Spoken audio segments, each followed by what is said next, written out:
Hello everyone, today we're going to be working on a 2006 Honda Ridgeline and we're going to be replacing the fuel pump. But this process should be the same if you have a 2014. So if you have a 2006 to 2014, just follow along and I will show you how to replace this pump. Let's get started.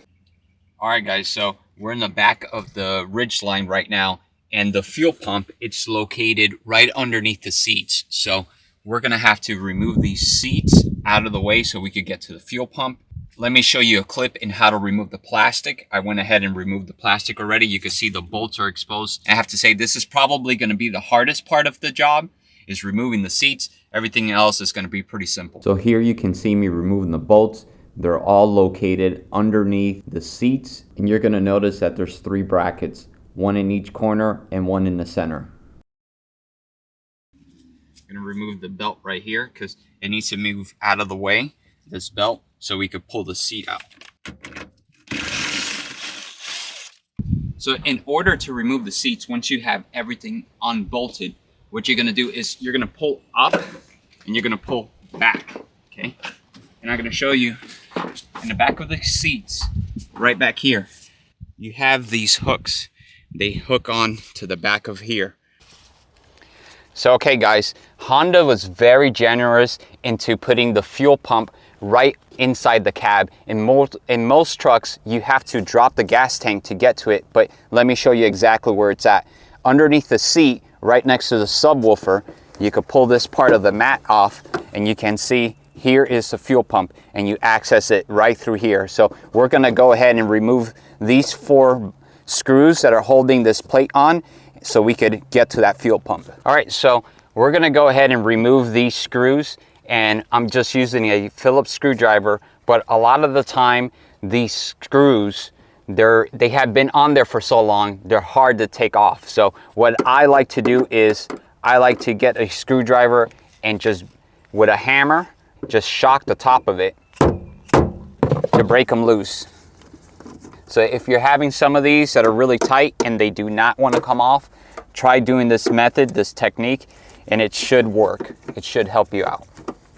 So once you have all these screws removed, you can go ahead and pull up on the lid and you can see here we have, this is the top of the fuel tank and here is the fuel pump. So we're going to have to disconnect this pigtail right here in order to remove this panel sort of out of the way so you can access the top of the pump. So there's a clip right here.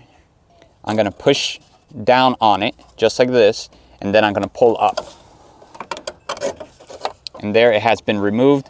This is the pin. This is the part that I was saying that I was pushing down on.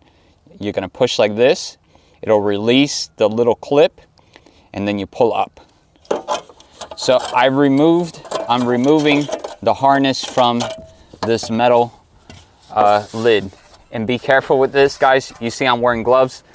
This is from many years of experience. A lot of these panels right here will make you bleed. So if you don't want to see any of the magic red stuff, wear some gloves, protect yourself. So I'm going ahead and I'm removing this part right here so then I can work in this area. So before I remove the fuel line and expose the fuel vapors inside here, because we are dealing with fuel, we don't want to vacuum any of the fuel vapors because it will blow up. It's very dangerous, but we want to clean everything around here, okay? You can see there's a lot of debris. It's really dirty. It's been sitting here for a long time. I don't want any of this stuff when I twist this lid off. I don't want any of that debris falling into the fuel tank, contaminating my fuel system. So I'm not removing any of the fuel lines and I'm gonna vacuum around here. So the camera person asked me a very important question. If there's fuel in here that you smell already when you lift this up, do you vacuum it or do you not? And the answer is no. So let me show you a technique that you could use to clean around the top of the fuel tank so you don't vacuum any of those vapors up. So I'm just gonna use this little brush, I guess, and I'm just gonna sweep away everywhere around the fuel pump, okay? eliminating any of that dirt without vacuuming it. Because if you're smelling fuel right in here, even before you disconnected this, that means that maybe the seal has it's compromised. Maybe the O-ring is leaking something. There's a leak in here somehow, and there's fuel vapor. So you want to always be careful. So we're gonna go ahead and we're gonna disconnect the fuel line from the fuel pump, from the top of the fuel pump. So what I like to use is some type of container. You should have a bucket or something, because what I am gonna use at this point is I have this microfiber rag that I've used in the shop many times. So I'm gonna use this to absorb some of the fuel, because there is gonna be a little bit of fuel pressure inside these lines right here. You could disconnect the fuse, run the car, and drain the fuel pressure, but it's been sitting for a while. I think we're gonna be okay. And I'm gonna go ahead and cover the top of the fuel line, and I'm gonna be pinching these two.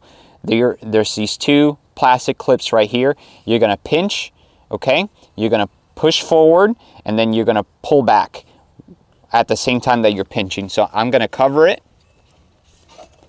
and I'm pinching. I push forward, and then I'm pushing back. So there was not a lot of fuel that came out, which was excellent. It was perfect. So again, guys, this orange clip right here, you're gonna squeeze on it like this, okay? It's gonna break this loose, and then you're gonna just pull back on this hose. So for this next part, you have three options. You have option number one. You could use a flat head screwdriver or a chisel like this, and you could use this part to bang on top of the lid, the part that screws onto the tank, and you could twist it off in order to remove the fuel pump. Or you could use these channel locks, okay, and you could grip the top of it and twist it loose. Or you could use the correct tool, which I don't have, and I'll show you a clip of it, what it looks like right here in the screen right now. But you could get by with using any one of these. I have used a chisel many times. I have used channel locks many times. You don't need the tool, the special tool for this, but if you have it, it makes it easier.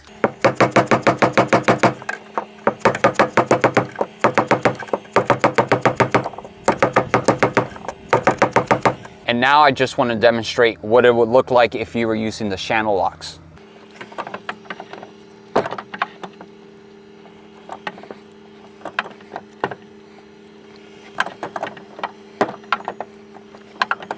Either way, either with which method you use will work just fine. So just be patient with it, and you will be able to break it loose and get it off. And once you have it a little bit loose, you could twist it by hand. And be careful. Notice I'm wearing safety glasses. You can get fuel in your eyes. It will burn. Wear the safety glasses. So this is what the lid cover looks like. It just screws onto the top of the fuel tank. So I'm gonna go ahead and place this in my bucket. And now I get to remove the fuel pump. So remember, once you expose this, there's fuel underneath here, okay? So be careful, guys. I'm gonna just slightly pull up. You could see this is the O-ring. This is, well, it's not the O-ring, it's the seal that sits around the pump. This seals everything. And I'm gonna bring this guy up.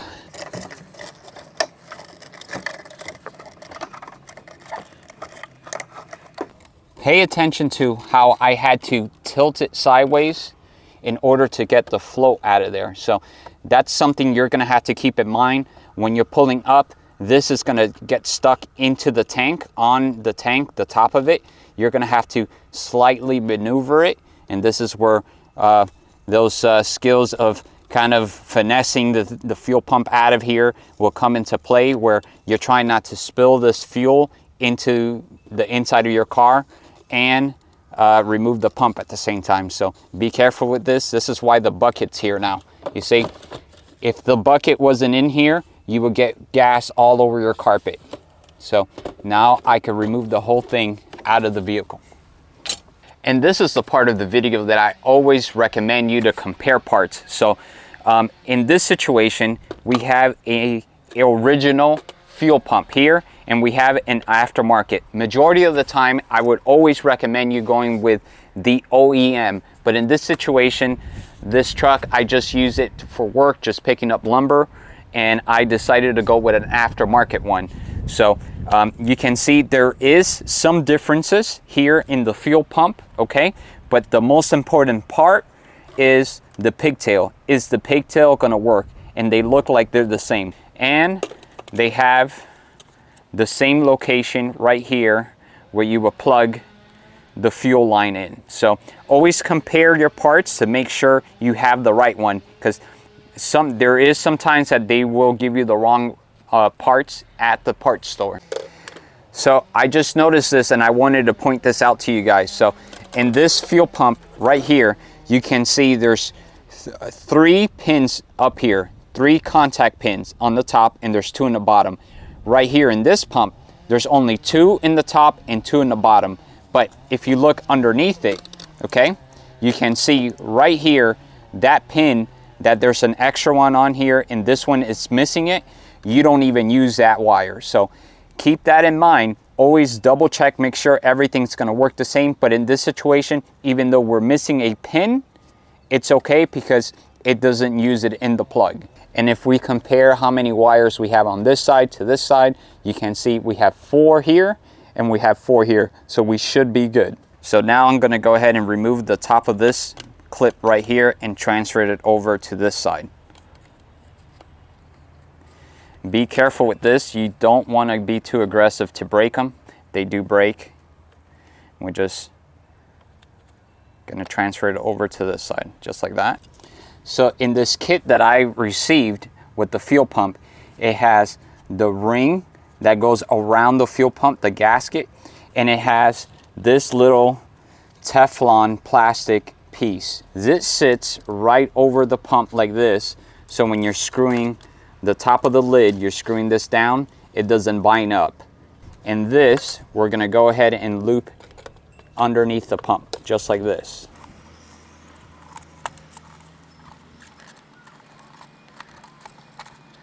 And this sits right here, just like that, sealing it from the outside, sealing it into the tank.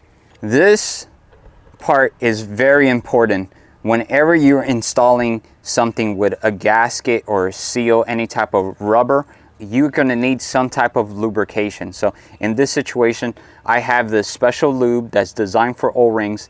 And why is it so special? If you use other types of lubes, it could either eat away at the gaskets or at the O-rings. So this silicone lubrication, it's safe to use on here. So I'm gonna go ahead and lube this up, because let me explain.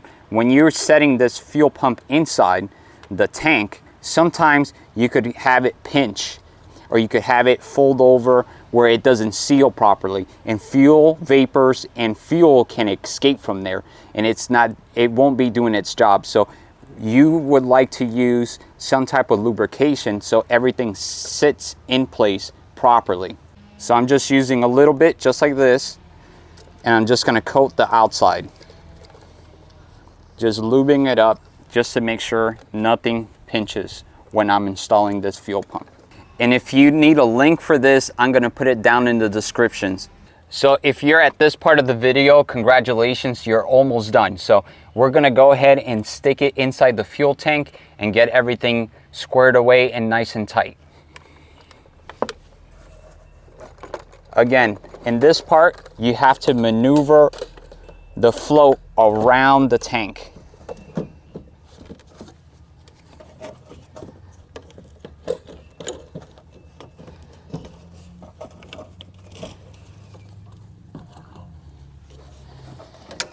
And this is where you have to be careful that the seal right here, this is why we provided this with lubrication, sits properly. You're gonna have to push down, make sure the seal is good, feel all the way around it, and then just push down.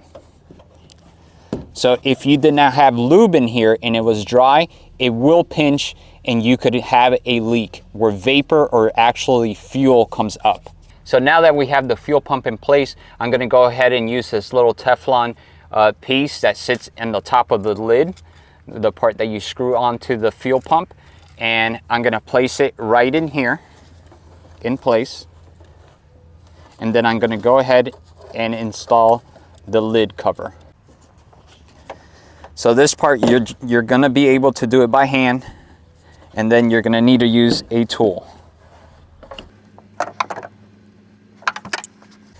So right now we're getting ready to connect the fuel line. So if you can see right in there, there is a seal, there's an O-ring. I'm gonna use some of this lube, and it's going to be tough for me to put the lube inside this little clip part, the fuel line. So what I'm gonna do is I'm gonna lube the outside of this little plastic clip, okay?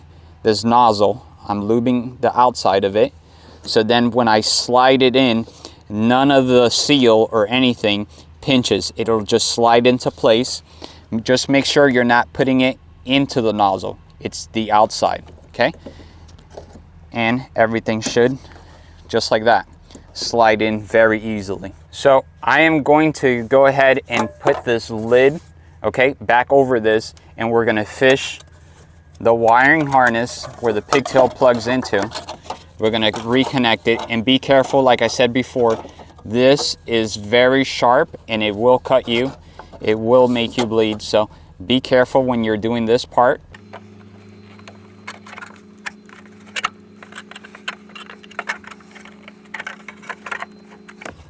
All right, so now I'm gonna go ahead and plug in the pigtail. And I heard a audible click. I know that it's seated correctly. If you don't hear an audible click, push down and then pull up to make sure it's on there securely.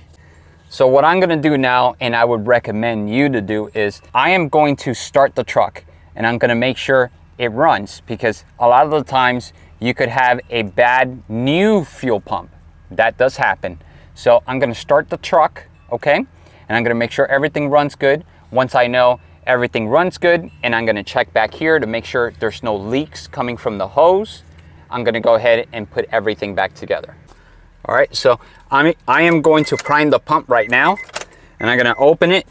I open the ignition up, so it's key on, engine off, and then I'm gonna do it a second time to prime the pump to make sure we pump the fuel from the back of that tank, since we disconnected everything, and we put it to the front of the engine where the injectors are. And then I'm gonna go ahead and start it. We're gonna let it idle for a little bit, and this is a good time while you're letting the truck idle, making sure the fuel pump works, to lift this up and make sure you have no fuel leaks coming out of here. You wanna make sure there's nothing coming out of the hose and everything looks nice and sealed. So now that we know everything is running just fine and everything is, there's no fuel leaks, we're gonna go ahead and put the screws back on this lid.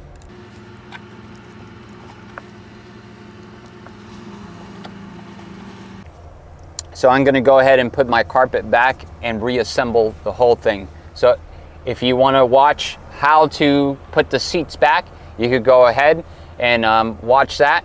But if this is it for you, you got everything you needed. Thank you for watching.